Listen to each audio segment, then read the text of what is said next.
Hello guys, welcome to our channel. और अब हम डिस्कशन करेंगे जो आज का पहला टेस्ट मैच का जो डे 1 था इंडिया वर्सेस इंग्लैंड का, उसके बारे में डिस्कशन करेंगे। और आई होप कि आप सब ने मैच देखा होगा। तो जब इंग्लैंड ने टॉस जीता और इंग्लैंड ने बैटिंग करने का फैसला किया, तो उसके बाद सबके मन में ये शायद एक सवाल रहा होगा कि यार वो जो उनका कन्वेंशनल अप्रोच था, जैसे वो खेलते थे पहले से, मतलब जिसको बैट बॉल बोलते हैं वो उनका टॉप में, तो शायद वो उसी तरीके से खेलने वाले हैं या कोई और तरीका वो अपनाने वाले हैं, क्योंकि इंडिया में ज़्यादातर आपको स्पिन पिच मिलता है। पर उन्होंने जैसे शुरुआत किया था उसी तरीके के साथ, मतलब कोई 7 या 8 के रन रेट से वो हिटिंग कर रहे थे जब पेसर्स बॉलिंग डाल रहे थे 8 ओवर तक। उसके बाद जैसे ही स्पिनर आए और वो कन्वेंशनल अप्रोच से वो दूर चले गए कि नहीं यार अभी थोड़ा सा मतलब देख के खेलना पड़ेगा, क्योंकि बॉल थोड़ा टर्न हो रहा था, मतलब बॉल 1 से टर्न हो रहा था बॉल। जब जाडेजा आए बॉलिंग करने के लिए, अश्विन जब आए उसके बाद, तो चीज़ें उनके लिए बदलने लगा। और पिच का कंडीशन आपको तो पता होगा कि इंडिया में ओबियसली वही हो, इसी तरीके के पिच ही बनने वाला था, पहले भी वही था। और मैं भी ये सोच रहे होंगे कि यार नहीं, शायद इस बार इंडिया थोड़ा सा मतलब ऐसे पिच बनाए कि शायद बैट और बॉल दोनों का इवन कंटेस्ट हो। बट स्टिल आई फील कि अगर इंडिया अपने मतलब जो ताकत है उनके हिसाब से पिच बना रहे तो बननी चाहिए, क्योंकि अब आप जब बाहर कंट्री जाते हो, फॉरेन कंट्री में, ऑस्ट्रेलिया हो गया, इंग्लैंड हो गया, न्यूजीलैंड हो गया, तो उनके पेसर्स को जो मदद करता है वो उस हिसाब से पिच बनाते हैं। तो मुझे शायद ये बिल्कुल वाजिब लगता है कि अगर इंडिया में आप आ रहे हो तो आपको स्पिन खेलने आना चाहिए, क्योंकि स्पिन भी क्रिकेट का एक पार्ट है। तो आप अगर वो स्पिन बोलोगे कि नहीं नहीं स्पिन पिच क्यों बना रहे, इवन कंटेस्ट नहीं हो रहा है, तो इंडिया के बैट्समैन आपने देखा होगा, जैसे इंडिया के बैट्समैन बैटिंग कर रहे थे, उनके स्पिनर के बॉल टप्पे पे नहीं डाल रहे थे, फुल बहुत ज़्यादा वो डाल रहे थे। अगर आप देखोगे उनका जो नए बॉलर था हार्टली, वो ज़्यादा फुलटर जा रहे थे, उन्होंने कुछ 8 ओवर में 66 या 67 रन उनको पड़े। तो अगर आप टप्पे में नहीं डालोगे तो आप कैसे मतलब ये एक्सपेक्ट करोगे कि नहीं यार बैट्समैन मुझे नहीं मारेगा। तो ऑब्वियसली अगर आजकल के जो नए इन जो आप कह सकते हो कि जो यंग जनरेशन वाले प्लेयर है, तो वो तो ऐसे ही खेलते हैं, उनका तरीका ही ऐसा है कि वो आएंगे बॉल 1 से हिट करेंगे। रोहित शर्मा अनफॉर्चुनेट थे कि वो मारने के चक्कर में आउट हो गए। बट स्टिल मुझे ये लगता है कि ये मैच में इंडिया शायद एक ही बार बैटिंग करने वाला है। अगर मतलब यशस्वी जायसवाल अगर रुकते हैं, 100 अपना बनाते हैं, या कल लगभग टी तक रुकते हैं कल अगर यशस्वी जायसवाल, तो मुझे नहीं लगता कि इंडिया और एक बार बैटिंग करने वाला है। और जिस हिसाब से मैच चल रहा है अभी, शायद ये तो नहीं कहूँगा कि इंग्लैंड बहुत पीछे है। अगर यहाँ पे इंग्लैंड 2-3 विकेट ले लेता है तो इंग्लैंड फिर से मैच में वापस आ जाएगा। पर जिस हिसाब से अभी मैच है, अभी का हाल जिस हिसाब से है, इंडिया 119 पे 1 है 23 ओवर में, तो मुझे लगता है इंडिया पकड़ बना चुका है इस टेस्ट मैच में। और जैसा इंडिया का ये कन्वेंशनल अप्रोच है, रोहित शर्मा कैप्टन बनने के बाद मुझे लगता है कि उनका अप्रोच यही रहा है कि मतलब पहले ही हिट कर दो, मतलब जितना रन बना सकते हो आप बना दो पहले, पिच डिटोरेट होने से पहले, क्योंकि अगर पिच और थोड़ा सा मतलब क्रैक आ जाएगा पिच में तो बैटिंग करना बड़ा मुश्किल होगा। तो रोहित शर्मा के जो अप्रोच है, मतलब आज तो रोहित शर्मा वो अप्रोच में थे, पर यशस्वी जायसवाल भी उसी तरीके से खेल रहे थे। रोहित शर्मा थोड़ा मतलब आप कह सकते हो वो बॉल के लाइन तक वो नहीं पहुंच पाए, वो सीधा उठा दिया ऊपर।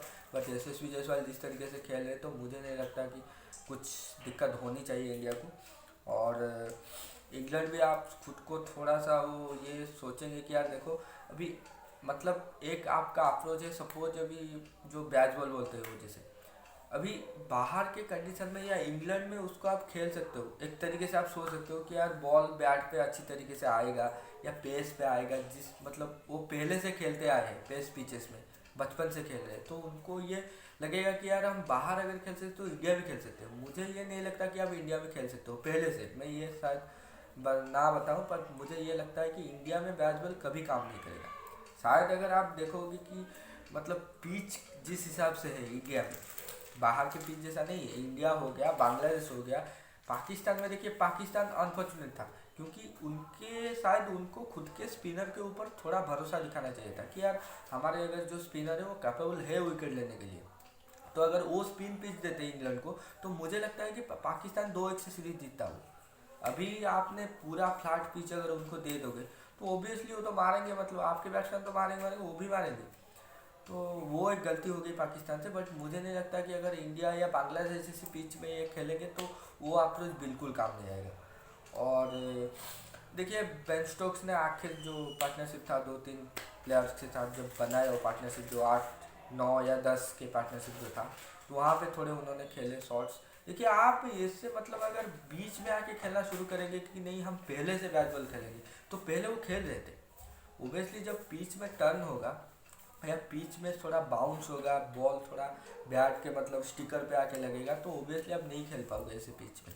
और ये इंडिया में हमेशा होता आया रहे, मतलब आप पहले से भी देखते थे जो टीम्स आते थे रन बनाने का मतलब रन रेट कोई 3-4 के बीच में ही रहता था, और अभी भी ऐसा ही हो रहा है। पर इंडिया इसलिए ज़्यादा अच्छी तरीके से खेल रहा है क्योंकि इंडिया के जो बैट्समैन है उन्होंने पहले ही ये माइंडसेट बना के आया हुआ है कि नहीं यार हम ये आज मतलब आखिरी सीजन में वो बैटिंग करने आए, तो उनको पता था कि यार यहाँ पे मतलब पिच का जो कंडीशन है अभी भी फेवरेबल है बैटिंग करने के लिए, तो आज हम जितने रन बना देंगे वो हमारे लिए बोनस है। तो इस हिसाब से वो बैटिंग कर रहे थे, तो इसलिए उनको शायद लगा मतलब फ़ायदा हुआ इस हिसाब से। और एक चीज़ जो मुझे लगता है कि कल इंडिया पूरा दिन बैटिंग करने वाला है। अगर मतलब यशस्वी जायसवाल रुकते हैं टी तक तो वो ओबियसली 150 के आसपास बनाएंगे रन, और इंडिया 400 प्लस बना सकता है। अगर 400 प्लस इंडिया बनाता है तो मैं आपको एक एश्योरिटी देता हूँ कि इंडिया दूसरी बार बैटिंग नहीं करेगा। तो ये चीज़ है। और अगर हम ये एनालाइज करें कि बहुत चीज़ें आज आप देखे होंगे कि डीआरएस में जो एक हुआ कि जो रूट जब बैटिंग करने आए थे थोड़ा सा प्रॉब्लम हुआ डीआरएस में, उसके बाद बेन स्टोक्स का एक भी ये हुआ। तो देखिए अभी ये जनरल चीज़ है, डीआरएस कोई मतलब देश का नहीं होता। आपको पता होगा शायद कि आप बहुत लोग ये सोचते होंगे कि डीआरएस इंडिया के कंट्रोल में है या बीसीसीआई के कंट्रोल में है, क्योंकि इंडिया में मैच हो रहा है तो बीसीसीआई कंट्रोल कर रहा है डीआरएस। ऐसा नहीं होता।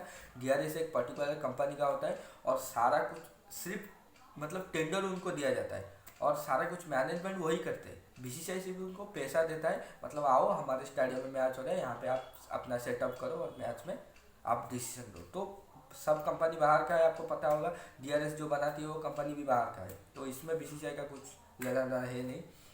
और ऐसे डिसीजन होते रहते, मतलब पहले भी हुआ, अभी भी हो रहा है, आगे भी होगा, तो इसमें कुछ शायद मुझे नहीं लगता है कंट्रोवर्सी है।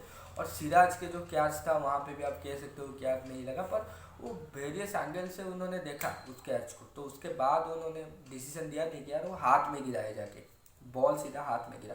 तो मुझे लगता है कि उसमें कोई कंट्रोवर्शियल डिसीजन था कि नहीं हाथ में नहीं गिरा, आगे गिर गया, तो हाथ में गिरा बॉल। आपको अगर अच्छी तरीके से देखोगे जो लास्ट आखिरी क्लिप उन्होंने दिखाई थी, डीआरएस जब दिखा रहे थे, तो सीधा हाथ में गिरा जाके बॉल। तो ये एक चीज़ था और बस यही था। आज तो डे 1 है और आज शायद कुछ नहीं बोल सकते कि कौन जीतेगा ये टेस्ट, कौन हारेगा। अगर कल आप पूरा दिन खेल देखने के बाद मुझे लगता है कि पता चल जाएगा कि कौन जीतने वाला है। तो मैं यही रहता हूँ और कल हम फिर से मैच ख़त्म होने के बाद जब डे 2 ख़त्म होगा फिर से डिस्कशन करेंगे। तो स्टे ट्यून्ड विथ अस और thank you for watching. Like share and subscribe to our channel. Thank you.